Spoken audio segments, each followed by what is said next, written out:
akurasi rata-rata passing timnas Indonesia dari 5 match ini hanya 78%. Rata-rata ya, dari 5 match ini.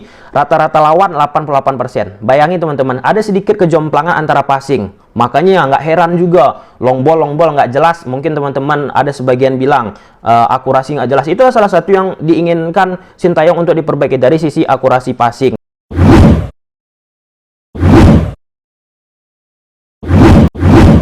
Kaigat ulang coba-coba ya teman-teman, kemarin udah kita bahas nih taktikal analisis pertandingan timnas Indonesia menghadapi timnas Thailand. Skor akhirnya yaitu 2-2. Banyak perubahan terjadi pada saat timnas Indonesia di bawah asuhan Sintayong tersebut ketika menghadapi Thailand. Tetapi ada juga beberapa kelemahan yang harus ditingkatkan kembali.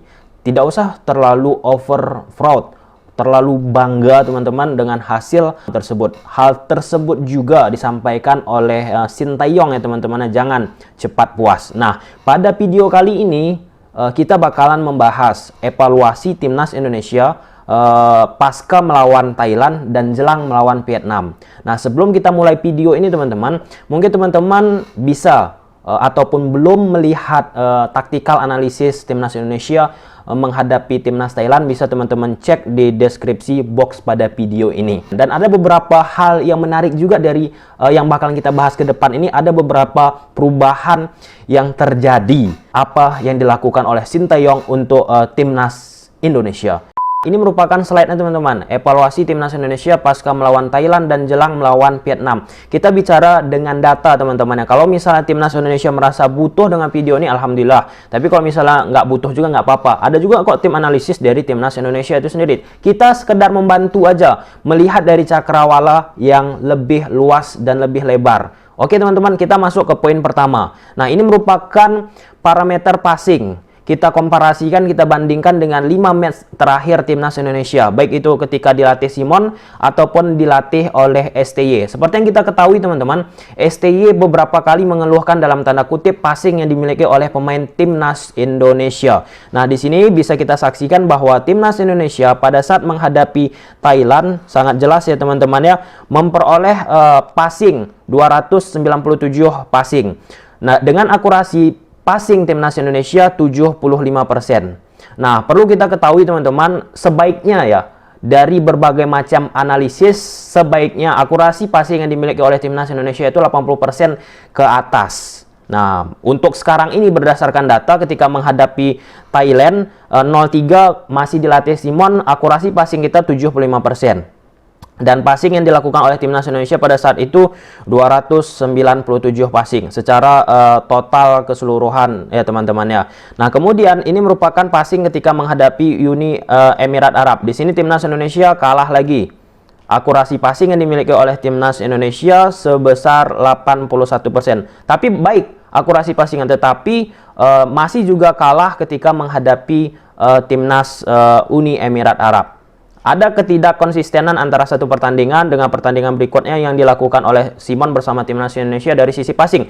Kemudian ketika menghadapi Vietnam teman-teman, passing yang dimiliki oleh timnas Indonesia 414 passing. Akurasinya 80%. Nah, ingat teman-teman, pemain-pemain pada saat dilatih Simon tentunya pemain-pemain senior. Berbeda ketika saat ini dilatih oleh Sintayong, rata-rata sangat-sangat muda. Jelas ya teman-teman, ketika menghadapi Malaysia 296, akurasi passingnya 78%. Dan ketika menghadapi Thailand kemarin, timnas Indonesia bermain imbang 2-2, akurasi passing timnas Indonesia 75%. Sedangkan passing timnas Indonesia 255. Sangat rendah ya dari sisi passing daripada 4 match sebelumnya, baik itu menghadapi Malaysia, Vietnam, Uni Emirat Arab ataupun Thailand di bawah asuhan Simon. Tapi yang menjadi faktor sorotan kita yaitu passing akurasinya 75%. Teman-teman bandingkan bahwa di bawah Simon dengan pemain-pemain yang bisa kita dengar, pemain-pemain bintang teman-teman, pemain-pemain dengan syarat pengalaman, akurasi passingnya dalam tanda kutip ya masih di angka 78, 80 ataupun 75. Masih sekedar di angka tersebut. Kita menghargai juga, tetapi ada satu titik harapan yang cukup baik dari pemain-pemain yang dimiliki oleh Sintayong sekarang ini ya. pemain-pemain muda teman-teman. Karena pada usia muda sekarang ketika mereka memperkuat timnas senior juga, akurasi passing yang mereka miliki 75%. Ini dia teman-teman. Ini cukup angka yang sangat baik, yang dimana mereka perdana bermain tampil di internasional di timnas senior. Hanya satu pemain, yaitu Evan Dimas, yang pernah dan memiliki pengalaman bermain di level senior teman-teman. 75% so sangat baik ya, tetapi perlu ditingkatkan kembali karena biasanya timnas-timnas senior lain teman-teman di level senior akurasi passing mereka udah 85%, 80% ke atas. Kita timnas Indonesia di Asia Tenggara masih di angka 70%, 75%. Nah, dari sini teman-teman catatannya akurasi rata-rata passing timnas Indonesia dari 5 match ini hanya 78%. Rata-rata ya, dari 5 match ini. Rata-rata lawan 88%. Bayangin teman-teman, ada sedikit kejomplangan antara passing. Makanya nggak heran juga, long ball nggak jelas. Mungkin teman-teman ada sebagian bilang akurasi nggak jelas. Itu salah satu yang diinginkan Sintayong untuk diperbaiki dari sisi akurasi passing teman-teman. Untuk total passing dari 5 match tersebut 1635 timnas Indonesia, sedangkan lawan 3034. Akurasi terbaik untuk pertandingan timnas Indonesia menghadapi Thailand kemarin teman-teman jatuh ke tangan Sahrian Abimanyu. 85% akurasi passingnya sangat-sangat baik, itu yang terbaik. Sedangkan Evan Dimas 83, Witan 81%, sedangkan rekan-rekan yang lainnya di bawah angka 80%. Tentunya itu menjadi titik sorot yang penting banget bagi permainan timnas Indonesia kalau ingin memiliki permainan yang bagus dari transisi negatif ke transisi positif. Kita lanjut teman-teman. Ini tentunya harus ditingkatkan kembali, ya udah baik tapi perlu ditingkatkan kembali. Kita masuk ke counter attack. Ini yang sering dibahas oleh Sintayong, yaitu transisi, masalah transisi teman-teman. Nah, pada saat dilatih Simon, Indonesia 0-3. Kemudian di sini data counter attack yang dilakukan oleh timnas Indonesia sebesar 13 kali counter attack yang berhasil 2. Tingkat keberhasilan ataupun membuat peluang 15% teman-teman ya. Kemudian menghadapi Uni Emirat Arab 13 kali counter attack gagal, 9 kali counter attack menghadapi Vietnam, 2 kali berhasil, keberhasilan 22%. Kemudian menghadapi Malaysia 14 kali counter attack, 2 berhasil, ke 14% tingkat keberhasilan. Kemudian menghadapi Thailand, Indonesia berhasil melakukan dan berbuah peluang 1 counter attack ya dari 14 tersebut. Nah, artinya di sini memang timnas Indonesia masih memiliki kendala dari transisi teman-teman, dari negatif ke positif ataupun sebaliknya dari positif ke negatif. Negatif positif itu maksudnya dari transisi bertahan ke menyerang, menyerang ke bertahan. Makanya itu disorot banget berbagai macam Twitter, berbagai macam penggemar sepak bola menyoroti ketika pemain timnas Indonesia menjaga pemain Thailand pada match kemarin sedikit kebingungan, man oriented pressure ataupun bagaimana mereka sedikit kebingungan, banyak ruang-ruangan timbul ataupun organisasi yang tidak terbentuk dengan baik. Dan angka counter attack timnas hanya 7% pada saat menghadapi timnas Thailand kemarin. Ini menjadi titik fokus teman-teman ya, sebab timnas Indonesia ketika menghadapi lawan yang superior, yang lebih unggul di atas ya, tentu timnas Indonesia rata-rata lebih banyak bertahan mengandalkan counter attack. Dari data ini ketika menghadapi Thailand kemarin, counter attack kita belum sembuh, transisi kita belum baik. 14 kali melakukan counter attack, 1 cuma berhasil dikonversi untuk menjadi peluang ataupun ditangkap kiper. Sangat jelas ya teman-teman, itu menjadi titik PR yang tentu Sintayong lebih tahu daripada kita. Tapi kita harus berbicara juga untuk kebaikan timnas Indonesia. Oke ya teman-teman, bicara data bukan by opini nih teman-teman ya.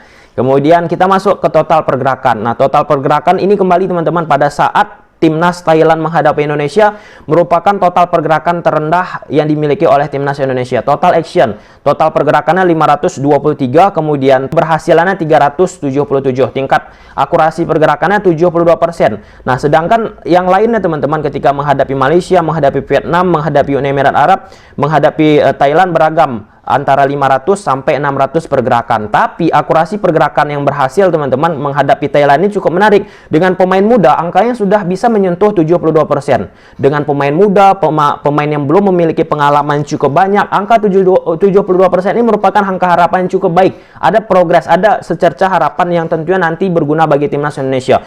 Sedangkan pemain-pemain senior kita kemarin yang pada masa Simon angkanya 74%, 76%, 77%, 75%, yang dimana tanpa mengurangi rasa hormat pada momen tersebut tentunya mereka lebih memiliki pengalaman senior, pengalaman level internasional yang lebih tinggi, tetapi angka pergerakan akurasi keberhasilannya masih bisa disaingi oleh pemain timnas Indonesia bawah asuhan Sintayong, yang dimana pemain tersebut pemain-pemain yang muda ataupun baru. Total pergerakan timnas Indonesia dari 5 match tersebut yaitu 2248, sedangkan lawan totalnya 3642.